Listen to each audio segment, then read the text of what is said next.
දසුන් ශානක් කියන ගොබ්බ පරයක් තෝ තම ටීම් එකවත් තෝරගන්න බැරි තෝ මිනිසුන්ට කියනවා ඍණාත්මකව මොකද කරනවා. තොපි වගේ ගොබ්බයෝ ෆෝම් කරන උන්ට තමයි මොකද කරන්නේ.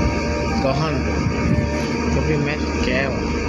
තොපි ක්‍රිකට් කියන දේ මොකද්ද කියලා දේවත් දන්නේ. සල්ලි වලට කහින කාලකන්ණි 70 ටීම් එක තෝරාවි අපිද?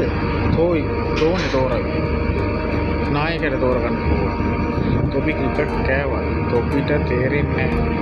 තොපි අර සිංහ කොටියේ උඩ ලෙල්ල දෙනකොට තොපි 10 පොළ 50 පොළ වලින් හිඟා කන කාලකන්ණි 70.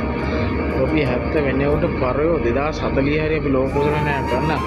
තොපි ප්ලීස් රිටයර් වෙනවා. තොපි කාලකන්ණි මේ මාතෘභූමියෙන් හැදිගැවිලා ඵලයක්. ක්‍රිකට් කියන දේ තොපිට වඩුම ගන්න තොපි ටෙනිස් බෝලවත් ගහන්නේ.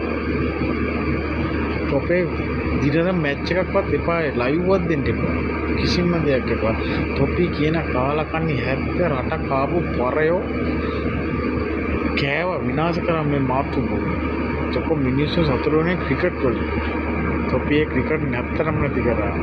දසුන් ශානක පරයා අතුළු අනිත් 11 දෙනාම ඵලයව හැඳි ගියලාම ඵලයව මේ මාතෘභූමිය කෑවට